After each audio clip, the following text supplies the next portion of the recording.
২০০১ সালের ৮ই ফেব্রুয়ারি বৃহস্পতিবার রাত ঢাকার দক্ষিণখান হঠাৎ উত্তপ্ত হয়ে ওঠে এক মৃত্যুর সংবাদে। রাত ১০টার দিকে ব্রাশ ফায়ারের শব্দ কাঁপিয়ে দেয় এলাকা।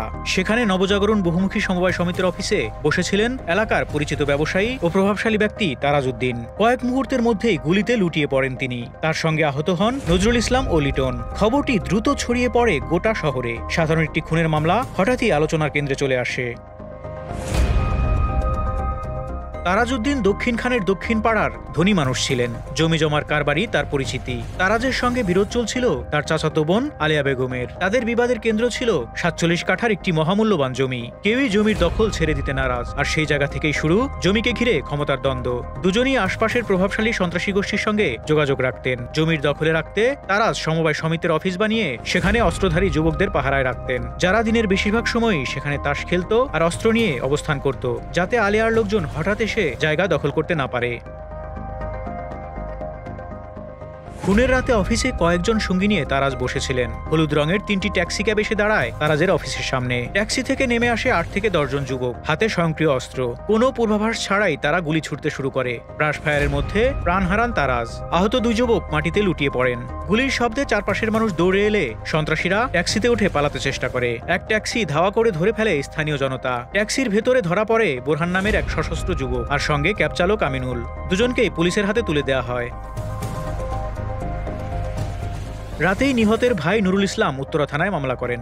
সেখানে ২১ জনের নাম, পরিচয় ও ঠিকানা লেখা হয়। কিন্তু তালিকার মাঝেই একটি নাম দেখে দেশজুড়ে আলোড়ন তৈরি হয়। তৃতীয় আসামি হিসেবে লেখা ছিল মন্ত্রীপুত্র দীপু চৌধুরীর নাম। তার বাবা তখন নৌপরিবহন প্রতিমন্ত্রী মোফাজ্জল হোসেন চৌধুরী মায়া। ফলে সাধারণ একটি খুনের মামলা মুহূর্তেই জাতীয় পর্যায়ে আলোচিত ঘটনায় পরিণত হয়। পরদিন দেশের সব পত্রিকার প্রথম পাতায় চলে আসে এই খবর, মন্ত্রীপুত্র খুনের আসামি।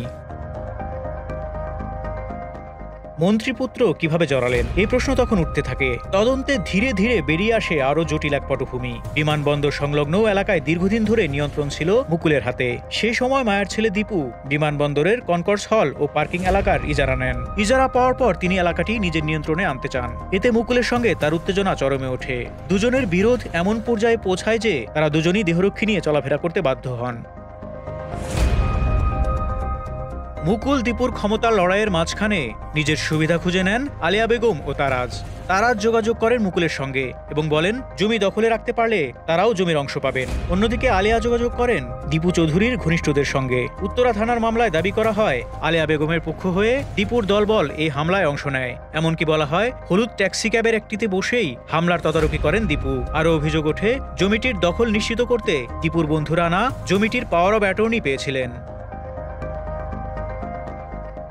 ঘটনার ৪ দিন পর পুলিশ আলিয়া বেগম ও তার স্বামী জহিরুদ্দিনকে গ্রেপ্তার করে। আগে ধরা পড়া বোরহান ও চালক আমিনুলকেও রিমান্ডে নেওয়া হয়। আরও ৮ জনকে গ্রেপ্তার করে বিস্তৃত জিজ্ঞাসাবাদ শুরু হয়। এর মাঝেই নতুন বিতর্ক তৈরি হয় যখন প্রতিমন্ত্রী মায়া ও তার স্ত্রী নিহত তারাজের বাড়িতে সমবেদনা জানাতে যান। নিহতের পরিবার দাবি করে তাদের ভয় দেখানো হয়েছে। এ অভিযোগে তারা থানায় জিডিও করেন। গণমাধ্যমে আলোড়ন বাড়তেই থাকে। শিরোনাম হয় মন্ত্রীর ছেলে খুন করে গ্রেপ্তার হচ্ছেন না। জনচাপে অবশেষে খুনের ১০ দিন পর ১৮ই ফেব্রুয়ারি আদালতে আত্মসমর্পণ করেন দীপু চৌধুরী, তার বন্ধু রানা ও সৌরভ। আদালত তাদের জামিন নামঞ্জুর করেন এবং কারাগারে পাঠানোর নির্দেশ দেন। ঢাকা আইনজীবী সমিতির সভাপতি তাদের পক্ষে দাঁড়ান। অন্য খবরের ভিড়ে এই মামলা অনেকটা আড়ালে পড়ে যায়। কিছুদিন পর দীপু ও তার বন্ধুরা জামিনে মুক্তিও পান। বেরিয়েই দীপু সংবাদ সম্মেলনে দাবি করেন তিনি খুনের ঘটনায় কোনোভাবেই জড়িত নন।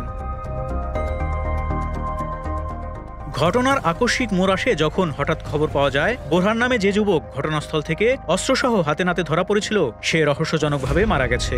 তার মৃত্যু নিয়ে সন্দেহ আরও ঘনীভূত হয়, কারণ তিনি ছিলেন পুরো ঘটনার সবচেয়ে গুরুত্বপূর্ণ সাক্ষী। তার মৃত্যুতে তদন্ত কার্যত দিকহারা হয়ে পড়ে। কেউ কেউ দাবি করেন তাকে পরিকল্পিতভাবে হত্যা করা হয়েছে, কিন্তু কোনো অভিযোগই শেষ পর্যন্ত প্রমাণিত হয় না। মামলাটি সময়ের সঙ্গে সঙ্গে নিস্তেজ হয়ে পড়ে। রাজনৈতিক চাপ, গণমাধ্যমের উত্তেজনা, আত্মসমর্পণ, জামিন সব মিলিয়ে কয়েক মাস উত্তপ্ত থাকা এই খুন ধীরে ধীরে আড়ালে চলে যায়। তদন্তে শেষ পর্যন্ত স্পষ্ট করে প্রমাণ করা যায়নি দীপু চৌধুরী খুনে জড়িত ছিলেন। একইভাবে বোরহানের মৃত্যু রহস্যও অমীমাংসিত রয়ে যায়। আর শেষ পর্যায়ে তদন্তে উঠে আসে আরেক বিষয়, তারাজ উদ্দিনকে হত্যার ঘটনার সুস্পষ্ট উদ্দেশ্য, পরিকল্পনা বা কারা প্রকৃতভাবে গুলি ছুড়েছিল তার কিছুই আর নিশ্চিত হওয়া সম্ভব হয়নি। তদন্তকারীরাও বলতে থাকেন যেন এই খুনে কেউই আসলে কাউকে খুন করেনি, অথচ একজন মানুষ প্রাণ হারিয়েছেন আর পুরো ঢাকা তোলপাড় হয়েছিল সেই রাতে। Desk report, Dhaka express.